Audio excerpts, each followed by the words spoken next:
We're Star Trek people, so... There is a planet called Andor, which has the Andorians, which are the blue people with the antenna. But then there's the planet of Endor that has the Ewoks. That starts with an E. Sure. That's always been the strongest stuff in any of these movies, whether it's them or whether it's those two old guys. Oh, yeah. Ian McKellen and Patrick Stewart. Is that their names?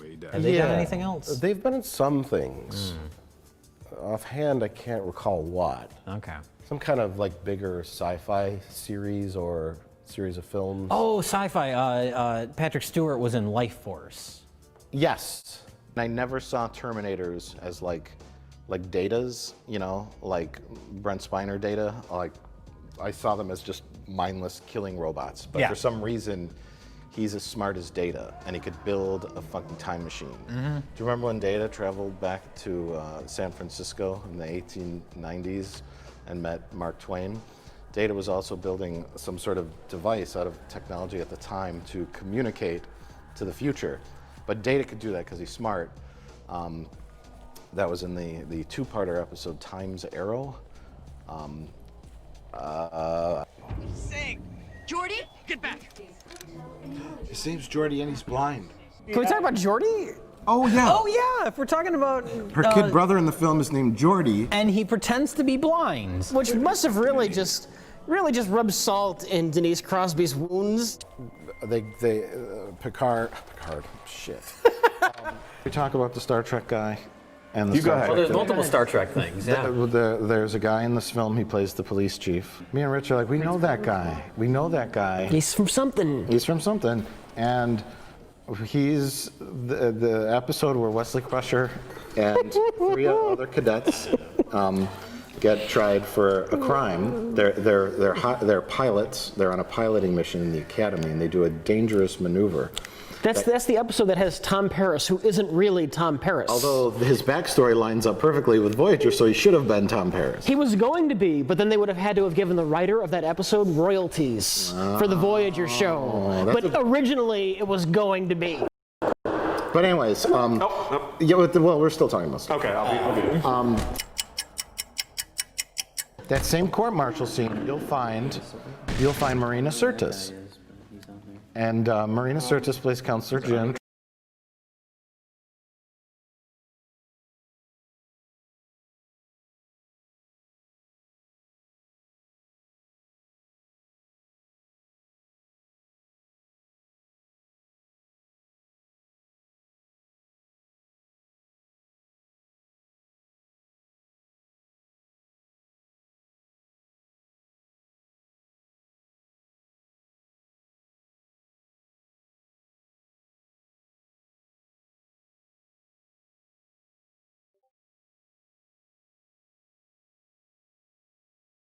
Are we talking about Marina Sirtis and how she violently gets raped in this movie? Yes. Scientist Man, who is the same actor who played Admiral Dougherty in Star Trek Insurrection, which should be noted. But he wants to conquer the Federation, so this is a Star Trek. Oh, all right. You're gonna love this. Hello, I am also wearing a Spock t-shirt. I see we're doing the presents thing again. He's basically Ed 209, where, you know, if you step out of line even a little bit, you're dead. It reminds me of that episode of Star Trek The Next Generation, when they accidentally create Professor Moriarty. Well, they say they create him on accident. They create a supervillain on accident. In the episode, Geordi and Data are playing on the holodeck, right? And they're playing their Sherlock Holmes adventures, and Data keeps solving all the cases too quickly. So Geordi says, "Computer, create an enemy or create an opponent, an adversary." That is capable of defeating Data. And so the computer interprets that to create something that's smarter than the computer itself. Let's hope there's something useful. I really liked the part where Black Widow was riding on Hulk's back as they climbed up the floating city. That was great. But Jay, I don't know anything about video games or video game systems. I mean, look at this. This looks like something a Vorto would wear in Star Trek Deep Space Nine. I don't know what that means. Rich, do you remember? I can smell your No, I don't. That's from... What's that from, Mike? Star Trek 3, The Search for Spock. What part It's of the movie also was in it? Silence of the Lambs. Are you Jodie sure that Foster wasn't the Spock. porn parody? Star Trek 3, The Search for Cock? It wasn't really the ghost taking control, it was the ghost possessing David from Star Trek II: The Wrath of Khan. Like the ship has the spaceship has sort of this organic thing going on where it looks like it's made of like bone and like honeycomb and webbing, and I was like, why is it like this? Yeah, the set's like lots of curtains. The doors are like shower curtains, and then it's like it looks like 1960s Star Trek sets for a while. Characters. Very Edgar moments. The rest of it was shot like one of those cheapo romantic comedies that they dump into theaters every February. I think Simon Pegg may have been making a reference to Tuvix. I don't know how much Simon Pegg knows about Star Trek. I was a big Star Wars guy. I have a feeling he watched every Star Trek show in order. I'm going to assume he knows more than Robert Orci and Robert Kurtzman. He looks like Khan. He has Khan's hair. Look, just shut the fuck up and keep eating the cake. I'm trying to read this classic American novel. Oh, is that one by Hemingway? Close. Michael Jan Friedman. Oh, I loved him on Airwolf. Okay, I get what they're going for here with the Judi Dench character and James Bond himself getting sort of older and not quite used to this type of world that we are in now. It's very Star Trek 2. Very revenge-oriented. The lead character is aging and realizes it, and kind of has a rejuvenation at the end. It was Picard was brainwashed in a different dimension. It's like the episode where Benjamin Sisko is a crime writer in the 1940s on Star Trek Deep Space Nine. Was that a plot line? I think so. There's many episodes of many series of Star Trek where one of the characters is out of time, out of place, in a different world where their memories are wiped and they're doing something completely different that normally do. And so is a bad guy. There's of course the mirror universe in Star Trek, the original series, and which carries over into Deep Space Nine. Oh, of course. They bring back the mirror universe in Deep Space Nine, where everyone's fucked up and evil. And some people are, most people are. And so the whole time I watched this film, I was just thinking like, this is great. This is a great Star Trek episode. Is that what you were thinking? Yeah, I kept wanting to hear Patrick Stewart say, "Throw the phaser under the door." They made a joke about McCoy and Spock being melded together once they beam back. Oh yeah, that made me think of David Cronenberg's The Fly. Was that a Star Trek reference? Well, yeah,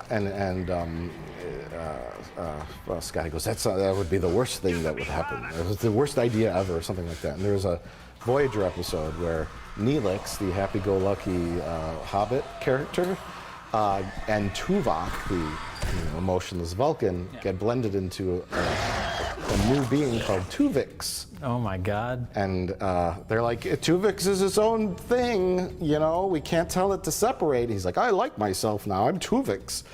And they're like, we can't force it to come back apart. It's a new person, what do we do? I don't know. All those there's lots of ethical questions in Star Trek. That's what makes Star Trek fun, is all the ethical questions. So many good shows dealing with that. When I saw the helmet and Paul Rudd has to go to open it up, I thought, and I gave the movie too much credit, I thought he needed to use it to breathe. Because there's an episode of Star Trek Deep Space Nine where they discover a anomaly in space that will, if you pass through it, it will shrink down your molecules. And Chief O'Brien, Lieutenant Jadzia Dax, and Dr. Julian Bashir get into a little tiny shuttlecraft. Well, it's not tiny then, it's a regular sized, it's a runabout. And they pass through the thing and they shrink. And they shrink to about this big. And they fly around inside the Defiant. It's a really great episode. It's pointless. But they're like, we gotta go get out of the ship and fix something. And then the doctor's like, no, you can't, because when you breathe outside of the ship, the oxygen molecules are too large for your blood to assimilate them. So you'll suffocate to death. So I thought... And you wanted that kind of science in Ant-Man? Oh, hey, where's Mike? Oh, yeah, that's weird.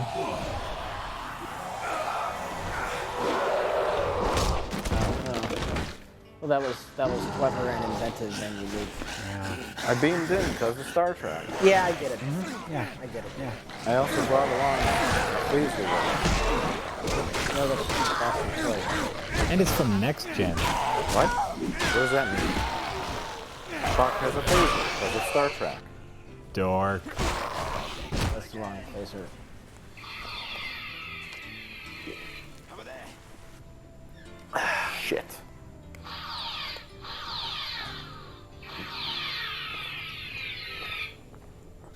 You done?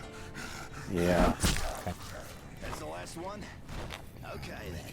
Thanks, mates.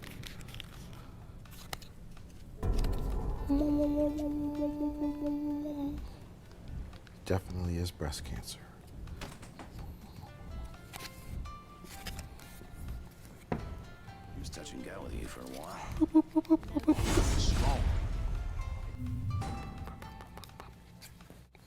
The movie then happens. It stars no one you've ever heard of except for Alfre Woodard, who is in Star Trek First Contact. Mike wrote this. Or more importantly, Jay, how are people going to play their Star Trek The Next Generation interactive VCR board game? Oh my God. He looks like the guy that plays an admiral in Star Trek Voyager, Okay. Admiral Paris. And Do you ever he think- looks like Mr. Magoo. Do you ever think that maybe you draw too many comparisons to Star Trek? What was really enticing was Star Wars. The motion picture. And yeah, and they made a Star Wars holiday special. They never called it Star Wars the motion picture. They called it Star Trek Star the motion Trek, the motion picture. which came out in 1979, came out 2 years after Star Wars, but it was more influenced by Stanley Kubrick's 2001 for some reason. Gene Roddenberry and Robert Wise, who directed Star Trek the motion picture, were stupid. Yeah. Let's make a fucking 2.5-hour boring movie and not ape off the success of this amazing action-packed sci-fi adventure called Star Wars. But when Star Trek apes off of Star Wars, you get J.J. Abrams' Trek. They did that. It was terrible. No, J.J. Abrams' Trek was fine. First one, It just the second wasn't one. just wasn't a Trek movie. No, it's not a Trek. Rich, it's perfectly in Spock's character to jump onto flying hover vehicle And punch somebody repeatedly. and punch someone repeatedly in the face. While screaming emotionally. I was screaming, "I'm going to murder you, you cocksucker." I'm going to apologize in advance to you and our audience. I'm going to bring up Star Trek. Okay. Starship Troopers is the anti-Star Trek. Because Starship Troopers is essentially the Gorn episode called Arena in Star Trek. famous Gorn The famous. I don't know if you remember the first. The Gorn fight is a small part of it. That's all anybody knows. Okay, the first part of it, Kirk and the gang. It's an episode of It's Always Sunny in Philadelphia. Kirk and the gang go to a Federation planet where everyone's been murdered. So in the Gorn episode, the Enterprise goes to a planet with Federation colonists, and they discover they've all been killed, much like what happens in Starship Troopers. Same thing happens in the Arena episode, and everyone's killed, and they kind of figure out who did it. It's the Gorn. They're a hostile race. They look like something that's ugly to us, like the bugs. Right. And so, they chase the Gorn ship. I mean, it's intervened. They're intervened by like these Greek god aliens that are like all powerful, and they're basically like, you're fighting in our territory. Stop.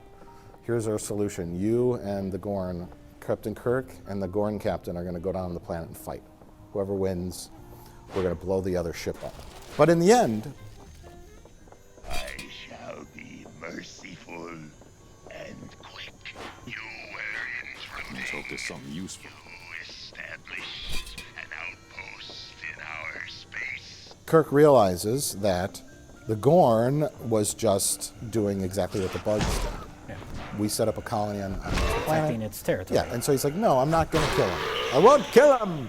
And then everyone's on their little earpiece, the Lieutenant Uhura earpiece from Star Trek. It was a callback to Scott Bakula Enterprise. Oh, really? Well, it's basically the same design, like Okay. an X-class ship. And that was so cool to see that. Well, surprisingly, the musical composer of Space Raiders, a B movie made by Roger Corman, was the famous James Horner.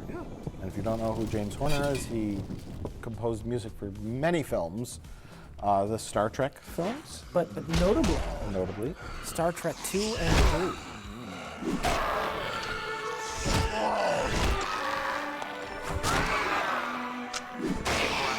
Colonized planets are waiting for shipments, and we've got robots sitting on their hands. We're the biggest corporation in the galaxy. We can at least get a shipment off on time. It sounds like Star Trek 3 music. Yes, and there's a lot of music that Rich and I noticed was very similar to Star Trek 3. Oh, even I noticed. Like the feel is very similar. These films were made right around the same time. Yeah, if James Horner wasn't dead, we'd call him out on plagiarizing himself. I guess we still are, but Well, it's not necessarily plagiarism, but it feels like offcuts, like rough tracks and demos, and kind of. Although, which is not to say the quality of recording, because it's definitely like fully orchestrated. yeah. This has the Star Trek music in it, and I don't know. Is this the same score? Yeah, it's the same score with like slight variations on a couple of things. Okay, someone out there has to have also noticed this because they played that same theme. It's like the new Star Trek theme in the J.J. Abrams movies. Okay. And it's the exact same music in this. Mr. Cruz requires a 30-foot distance between him and the lens. It'll be like old episodes of Star Trek whenever you see them, where it cuts to like Dr. McCoy and it's like perfectly in focus, and it cuts to a lady with a certain age, and it's like blurry. We gotta put that old-timey filter on. We're filming a lady, gentlemen. Let me get this straight. The lady from Star Trek First Contact throws herself out of a window to save my baby's soul from being eaten by the devil, which is inside a plastic doll. Okay, whatever. Americans and their trash. Nomad. That's not a name. That's just like a word that they made up. It sounds like a mixture of Nomad, the autonomous robot from the original Star Trek series, and NORAD.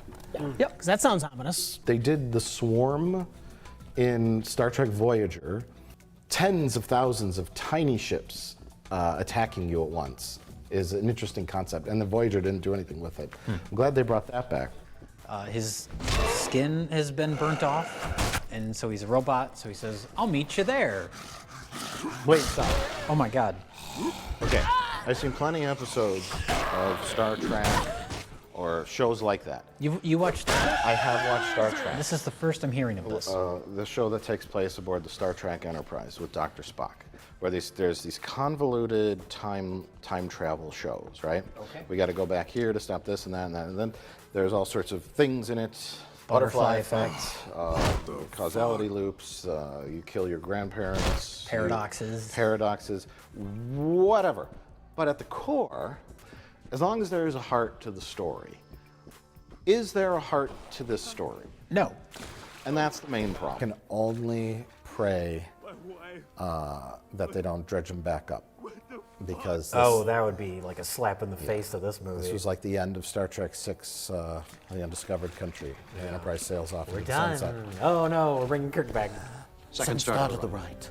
Straight on on till morning. Dun, dun, dun, dun. And then and every cast member signs the credits.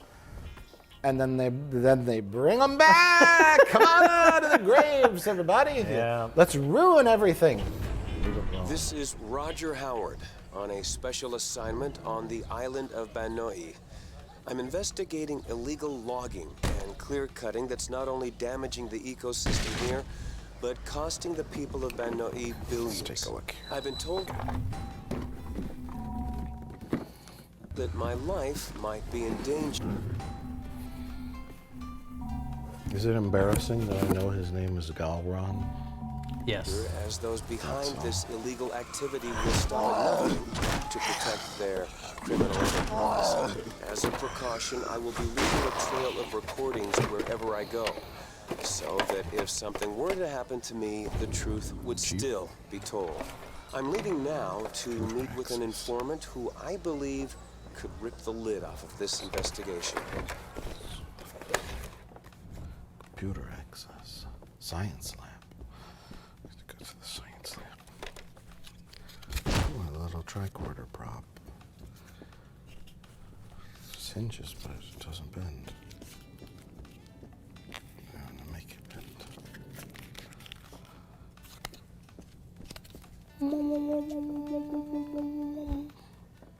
Definitely is breast cancer. Ain't give me a choice here.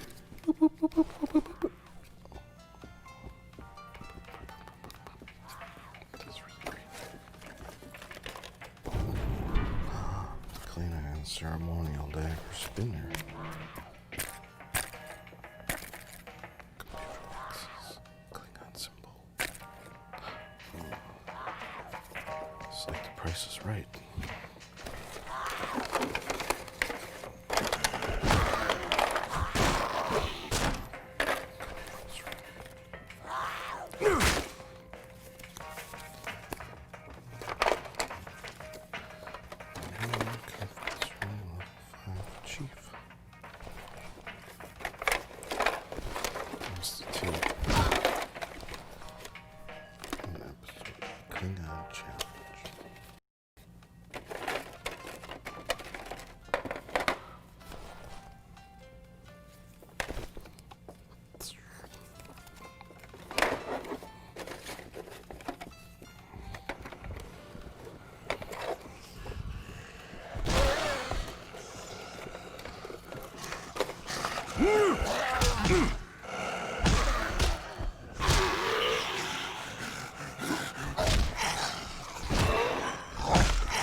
It's fucking insane.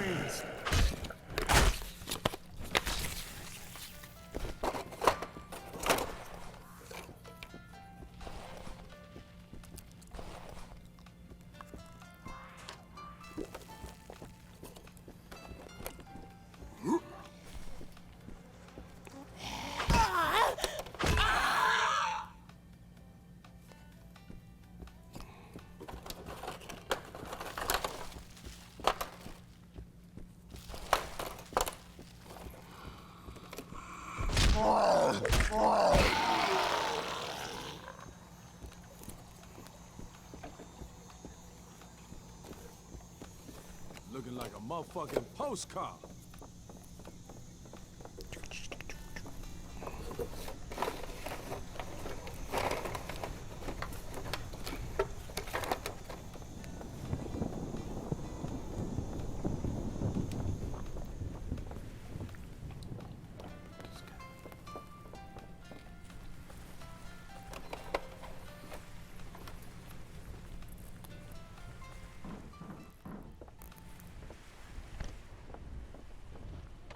You did it? All right. Thanks to... Why did we watch season 2 of Star Trek Discovery? What is it with you? Why are you such a Batman? Okay, ready to I go wasn't out there? going to touch the show again, and then you send me a text. I called you back. You called me back because it's getting better. It did for a while, until it didn't. Take the beach.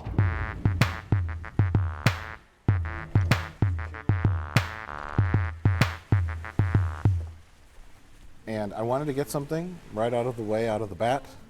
We did our little video making fun of a scene from Star Trek Discovery, season 2.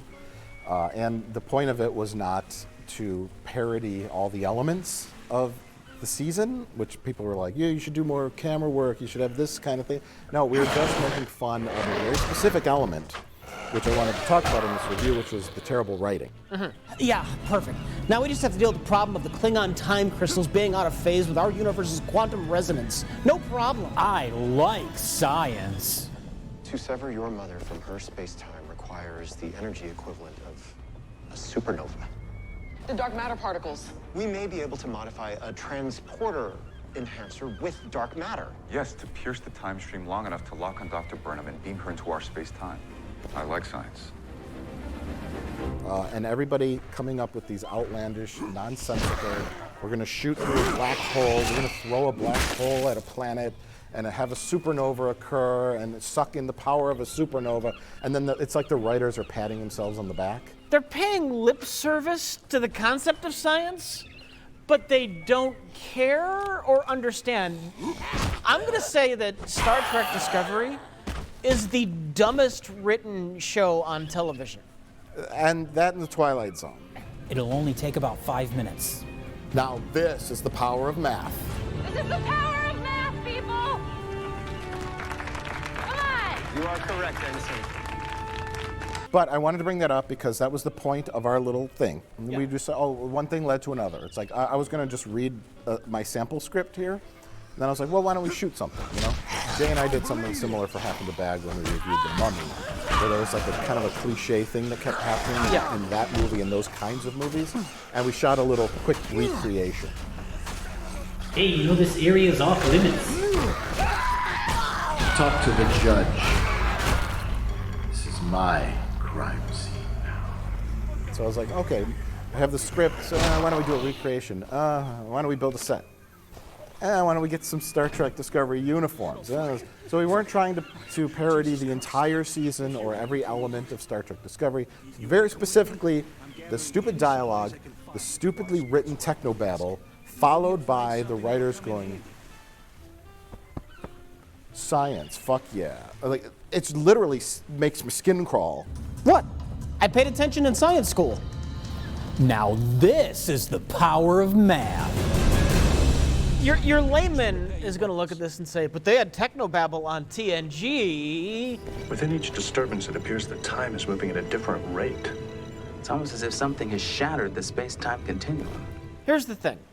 It's not just Star Trek either. I think it's like science fiction in general lately, but like it used to be the domain of nerds. People who actually loved science and science fiction. And now nerd culture has kind of been taken over by the jocks. It's like in Star Trek 2009 when Spock sees the planet blow up from an entirely different planet, and it's like whoever wrote that didn't give a fuck that it's complete nonsense that you should be able to see another planet. It's like it's right there. What? Vulcan has no moon. In Discovery Season 2. What the fuck is light speed? They're seeing these signals from the other side of the fucking galaxy instantly. Captain, another signal has just appeared.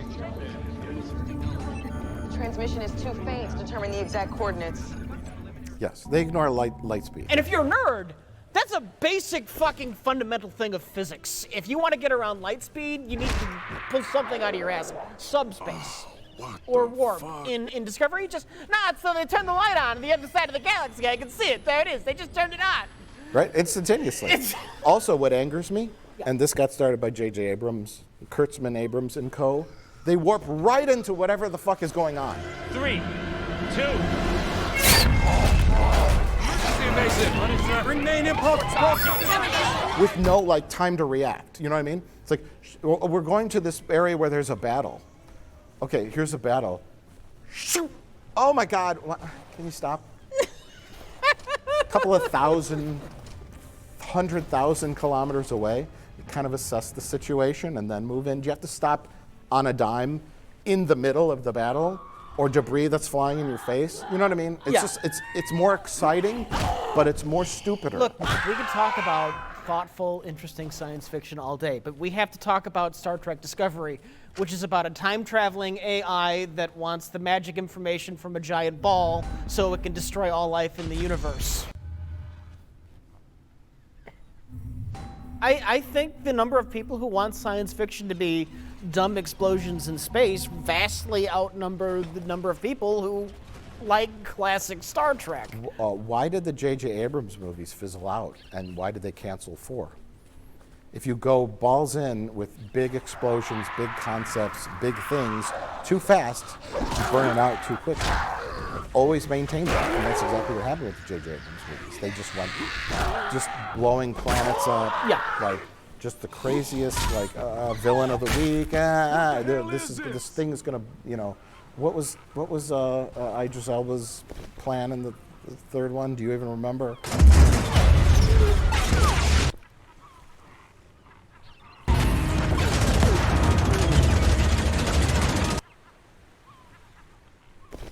stuff like that, those kind of stories, when they're so epic in scale, burn out too quickly.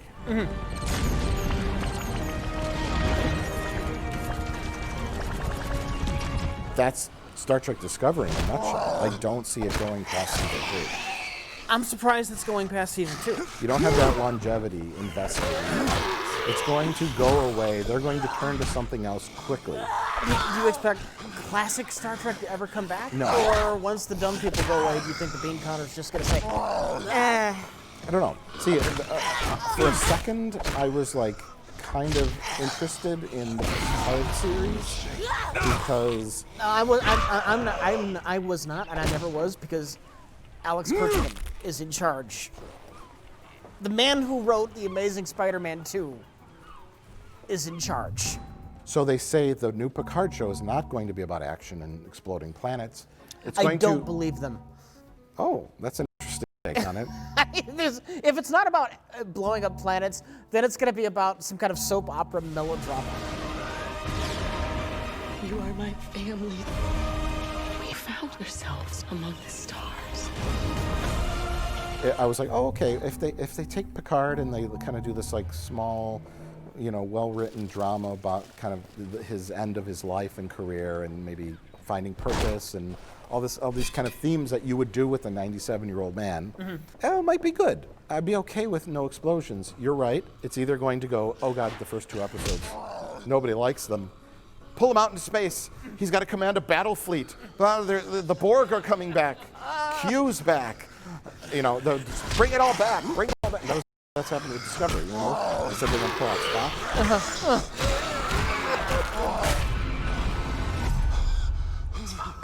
Bring out Spock! I'm Sarek. This is my son. Spock!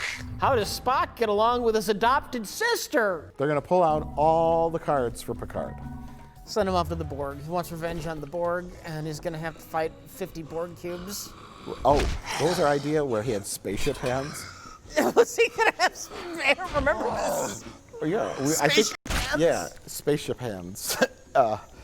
Where he's out in space in a spacesuit, and there's like Borg ship-sized like spaceships that are in the shape of fists. They have like thousands of little windows on them and stuff, and there's a tiny little hole in the back for him to put his hands. And he goes like this, and he has big spaceship hands. I think no. And he goes like this. Warp speed! And he punches Borg cubes at warp speed with spaceship hands. I think he's going to be floating out there in space in a spacesuit, and then the Borg ships are going to show up. Sorry, man. And then he's just going to say, reconfigure. And then, like, the Star Trek Enterprise is going to, like, form around him into the shape of a giant robot. And then he's going to just start punching Borg cubes. Okay, that's all right. That's a little boring for audiences. Can we make it more exciting? Can he throw a sun at them? Yes. But yeah, in the trailer, you have not seen the trailer? No, I haven't. Have you heard anything about it? I heard it exists, but I don't have any faith that the show is going to be good, so I haven't even bothered to check the trailer Guess out. where they primarily shoot and show images from the trailer? Where? The Picard Vineyard. Yeah, okay. So, I mean, everyone on the internet was like, oh, you guys predicted the future. It's like, no, that's the... There's some obvious things you can do, and we picked up on some of that. That's the obvious place you started. We're not taking credit for that. Nobody Yeah. stole our idea. We're not psychics, whatever. It's not the last time we saw Picard. It's the last time we saw Picard. I don't consider any of the films canon. Star Trek Nemesis was not the last time we saw Picard. It was all good things. You think Nemesis was bad? Wait until the Borg cube carrying the formula that will allow you to take over the universe crashes on a sun. So Picard has to lead an away team down on the sun to find the wreckage of the ship. But the 5 minutes before they land on the sun, they have to build solar-proof suits. Yes. To withstand temperatures of 10,000 degrees. Nobody will even mention gravity. Right. The sun, once they're on the surface of the sun, in their sunproof suits, it'll just be ignored. The fact that the gravity would crush them. Yeah. Getting too close to it would just crush them or kill them. Yeah. Radiation. They have magic suits. And there probably is no surface of the sun to walk on. It's just a giant explosion that just keeps happening. That's basically what the sun is. It's a semi-permanent explosion that Picard's going to land his shuttle and get out, and then figure out a way to throw it at a Borg cube. I think we've gone off topic. We're supposed to be talking about Star Trek Discovery, right? Yeah. Yeah, we are.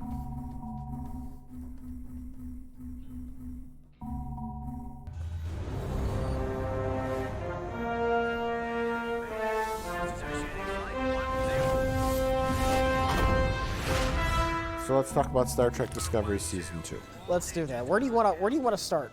Well, we all remember Season 1 ended when the Star Trek Discovery was meeting up with the Enterprise. Yeah. Its registry number is NCC.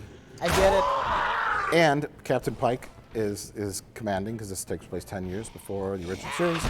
Currently commanding the Enterprise. He's number 1, formerly played by Majel Barrett. Sorry, number 1. A little information on this planet. We'll have to leave the ship's most experienced officer here covering us. Of course, sir. Now played by Rebecca Romaine. Yeah. Famously played the Blue Lady from the X-Men and the original X-Men films. She's good. I wanted to see more in number 1. She's in like 5 seconds of this show. I'm glad you came. Sorry you can't stay. Instead, we get the lady with headgear on. Yeah. Mrs. Yum Yum. Kind of like an AI sausage. Ew. You know what? Was she a Benzite or what? Well, they look much different, though. I just wanted to know if you knew what I was talking about. I knew what you're talking about. Your credentials are intact. There was a Benzite in his training at the Starfleet Academy when Wesley had to go through the fake scenario when he thought he was rescuing people from an explosion. It was just a test. Several seasons later, Wesley runs into a Benzite. You are so desperate to not talk I about know, Star Trek Discovery. You're stalling, Mike. I want to say his name was Mordock. Mordock, what are you doing here? You couldn't have graduated the academy already. I'm going to pull clips here because Mordock, and then Mordock was the name of the guy who he was in school with, in the advanced academy class. Yeah. And then he goes, Mordock? No, I'm Mendar? I am not Mordock. I am Mendon.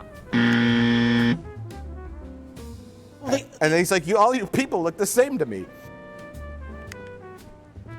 Wasn't the other episode the one where Riker was in the exchange program for the Klingons and he analyzed the bacteria on the ship, but he didn't say anything because it wasn't in his culture's policy to do that? There was a microbe eating away the hull of the Klingon bird of prey. However, the Klingon Empire will always fight to preserve our future. First for me. Can I say this? Pike is delightful. He is. Because. And I feel, you know what? It's sad that I have to feel bad that he's a delightful character. But he's, oh God, he's so Star Trek. Yeah. But you know what, too, though? When Burnham is with Pike, they kind of fall into the Kirk-Spock relationship. Mm-hmm. And Burnham works better with Pike. Burnham is not insufferable in this season. Right. And I don't know if it's because of her contrasting with Pike, or just because we've gotten enough distance from her absolute disastrous first impressions. Yeah. She's got the Worf backstory, basically. Yeah. Stolen right from Worf. Worf was a war orphan whose parents were killed, and he was adopted by elderly Russian people. Yes. So he was raised by a different culture. Burnham, same thing. And so Worf has that dynamic. When they tried to do that with Burnham, it didn't quite work. Yeah. Worf comes from a warrior race, but he's with these cushy humans who have this comfortable starship, and they don't like to murder each other. Burnham is the same thing, but essentially that's kind of what Spock was. So it's like, why are you doing that again? Well, part of the problem too is just Vulcans as characters tend to come off as smug. A somewhat unprofessional attitude. However, I've come to expect a lack of professionalism and efficiency on starbases run by human officers. And they're naturally unlikable, and I don't know why you'd saddle your new protagonist with that character trait. Which is why she does not work as the lead, She works more as a secondary. Yeah. Her and Pike complement each other in the same way Kirk and Spock complemented each other.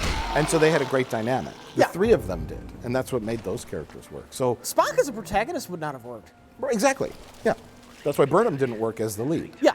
You had Lorca in season 1, who was, he was cold and weird and odd, but he's clearly not your protagonist. Clearly there's something wrong with him. He was ominous. Ominous, yes. He wasn't likable. So yeah, they were hinging everything on Burnham being likable, and she wasn't likable. The very nature of her character was unlikable. So the show kicks off. Pike takes over. They say 7 red signals appeared in the galaxy at one time, which never... They never explained that. They never explained that, why that happened. It was just so they could all have a number 7. Can we have like a sloppy writing count on the screen? Because the theme of Star Trek Discovery Season 2 is sloppy writing, where the writers introduce something and then it never pays off. Ever. Well, it's very apparent that they came up with this idea of 7 red signals and then kind of started writing the show and then forgot about it? My assumption is there was like 3 different showrunners this season? Well, yeah. There was a lot of shakeup behind the scenes. I just assumed that somebody at some point had some idea what they were doing, and then somebody else took over and didn't know what the plan was and just dropped the ball. Probably not. You know the phrase "too many cooks"? Yeah. We actually recorded ourselves watching this 2-parter, you, me, and Jay. Mm-hmm. And I've always joked off camera that Star Trek Discovery is the producer show, because when you watch the intro, they rifle through the cast real quick, and then 80% of the intro is producer names. Yeah. Here there were, I think, 21 producer credits. It was a lot.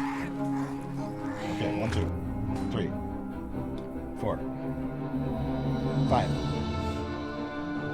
6, 7, 8, 9, 10, 11, 12, 13, 14, 15, 16, 17, 18, 19, 20. Oh my God. 21. So the 7 red signals, they show up and they vanish for 1 second, and that's never explained. Starfleet thinks this is the most important thing that they can focus on. I don't know why. Getting to the bottom of these signals is of utmost importance to the Federation. Oh, I know why. Why? Because it was never explained. Because it was never explained. Okay, so the Enterprise, as they're investigating the red signals, it gets damaged, like, severely. It suffers a catastrophic failure. We don't know why it suffered a catastrophic failure. We don't know what the catastrophic failure was. We don't know who did it. We don't know precisely when it happened. We don't have any of the questions. It is never addressed. What the fuck happened to the Enterprise? Nope. It seemed like a thing to get Pike on board Discovery, but it also seemed somewhat important. It wasn't just like the Enterprise is going into dock to get some repair work done. I've been called away to command the ship because I'm the guy who, in the area, has the most experience. I'm going to take over, and you guys don't have a captain because your last captain was a secret asshole. That's all they had to do. Yeah, but it seemed, I agree with you, it seemed like it had a major plot thread being developed. It should have. If you say the most advanced fucking ship we have was taken out while investigating the 7 red signals, and once you get to the finale, that makes no sense because we know Michael Burnham is responsible for the 7 red signals. What, did she take out the fucking Enterprise?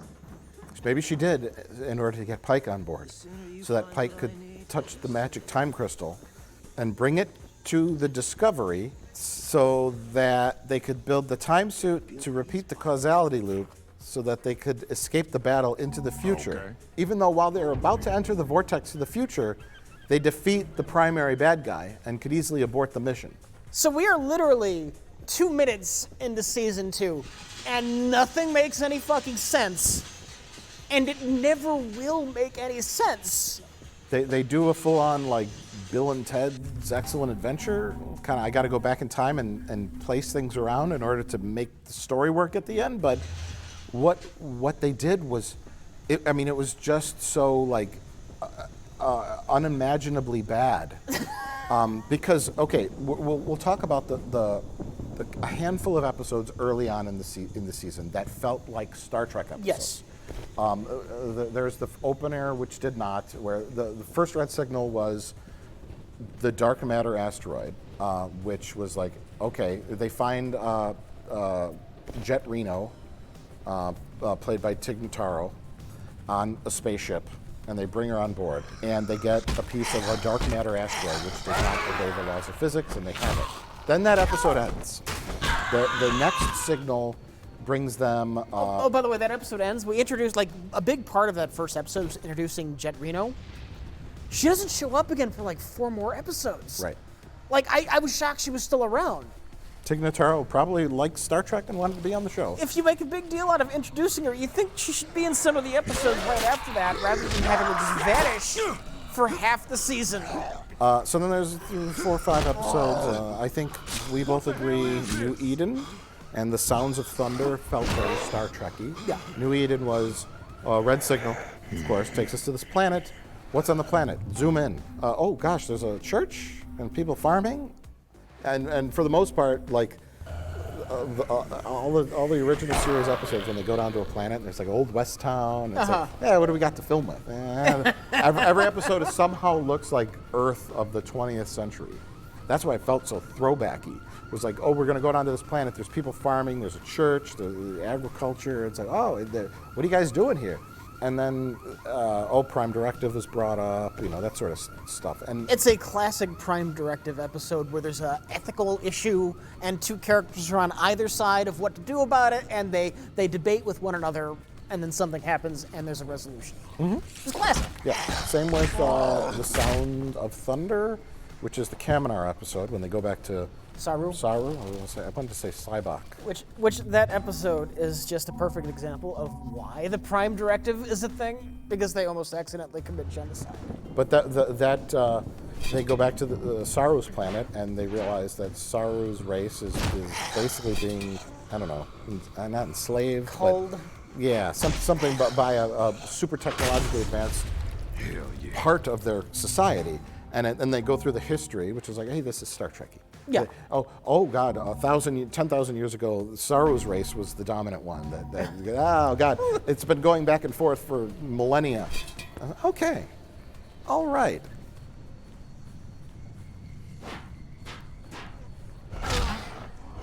Stein, I am still your Chancellor. You are the Federation's puppet. There's like a lot of leftover stuff from season 1 they had to deal with. Klingon stuff. It's tied in with Ash Tyler. Ash Tyler, I thought he was going to go off with the Section 31 people and they're going to do their show.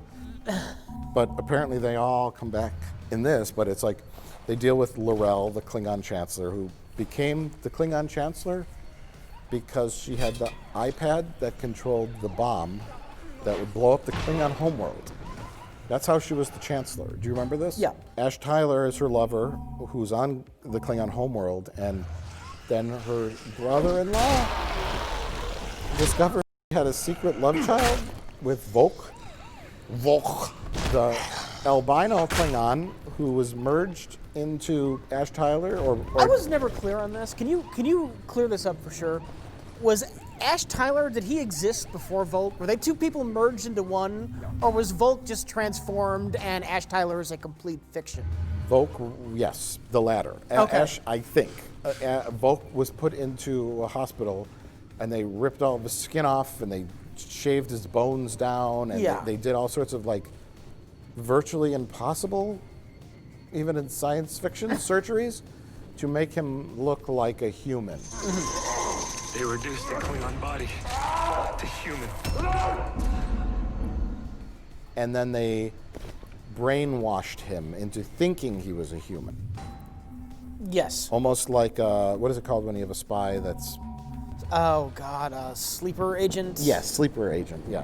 To where it's like a trigger word. Yeah. Brainwashed to the point where a trigger word will Kind of like that episode where Geordie LaForge is corrupted by the Romulans. When he's on a shuttlecraft by himself, going to, was it Ryza for a convention? Oh, I don't remember, but it was something. Hey, what's the weather like on Ryza? And he's just playing games with the computer, and a Romulan warbird appears, and they take him and they brainwash him to commit an assassination on a Klingon in order to, Romulan plotting and things. And he's walking around, and then when that trigger happens, I'm fucking Geordie LaForge, the assassin, I don't know what I'm doing. Then they figure it out the last minute. Picard grabs his face and he shoots up into the ceiling. We gotta talk about Ash Tyler. I'm gonna nitpick here. Does the timeline here make any sense? No. Because Discovery Season 2 picks up right where Season 1 left off. They just got out of their little Klingon homeworld adventure, and now we're gonna get our new captain. And it seems like 2 or 3 years have gone by in this Klingon episode, when it can't be any more than a week. It's like the hair is all 3 feet long now, and this political situation seems like something that's been happening. You're right. Yes, it does feel like the next year. Yeah. Much like a season of a regular TV show. Was it thought out? No. Because the season specifically starts off literally right where Season 1 ended. They even have time to design and present the new D7 battlecruiser. They have something much better, which is a ship 500 times as big as a D7 battlecruiser.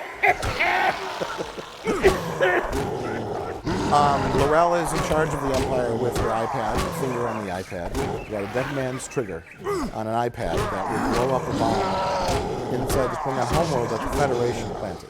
And all the Klingons are okay with this, except for Old Man, who's her second cousin, who says, I know you had a love child with Volk, and I'm keeping the love child in this little room.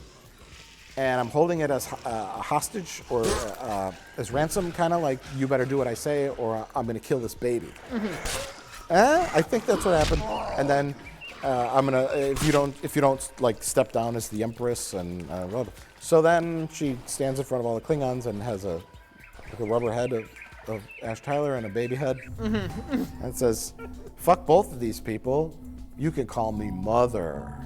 I'm the head of the Klingon Empire." End of episode. Yeah. The red signal appeared, right? Did it appear there? Yes. Oh, I don't remember that. Well, it appears so that they could go to the Klingon moon that has the Klingon time crystals. And then L'Rell's there, and L'Rell's influence gets Pike to go down there. Okay. So that is why that red signal happened there, so that they could get the But Klingon in later time crystals. episodes, wasn't the Enterprise waiting for that signal to show up yet? If you're going to go with the logic of the season, that Michael Burnham used the time suit to fly around and place red signals so that all these events can unfold.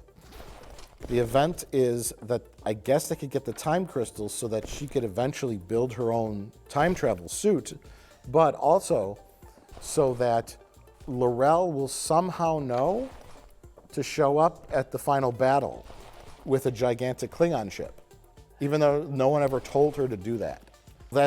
Michael Burnham went and let the red signal happen there because so that the Discovery could nothing. go. Oh God, the whole that last episode is just nobody put any thought into the season, and we have to pull up any flimsy excuse we can think of to tie this all together. Because the only purpose of the red signal over Saru's homeworld is so that these farmers who've never seen a spaceship before can show up in spaceships to fight the enemy.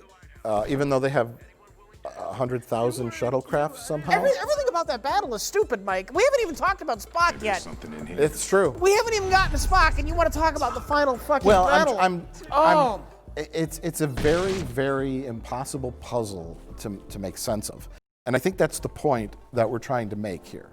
People of moderate to average intelligence, you and I, we watch something like this and we go, what? And then there are people down the IQ scale who watch this, who don't retain information, who just absorb, oh, look at that shot. It's so dramatic. It's so dramatic. Oh, they love each other. Oh, gosh. It's so emotional. Throw the word faith. What did that cost you? Your faith? Spock discovers what his faith is. Your faith in us? When we say faith, we're not necessarily talking about God.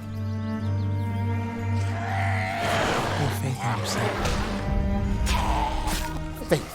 Oh, it's so heady. It's so thoughtful. It's so emotional. And it's not used specifically in a religious sense. It is for Pike and certain characters, but in other ways, it's like, I have faith in you. You know, Burnham and Spock, and they trust, and it's all the fucking surface level. The shit that floats up to the surface. It's all gloss. It's all glitz, and it's no depth. Yeah. It's a soap opera of garbage. And there are people out there that will eat that up and not really understand why. What we're trying to do is essentially grasping at straws. The first meeting of Burnham and Spock, I give so much credit and respect to the writers because I love what they did with this story. Spock being framed for no reason. Section 31 framed him. For why? Because they wanted him to be locked into a mental institution so that they could kidnap him. Because, remember, he escaped from them? Did they really need to frame him for murder to do that? No. It was just a plot device early on that was forgotten about. Exactly! Yes. Like, Leland is the one who has him framed for murder, right?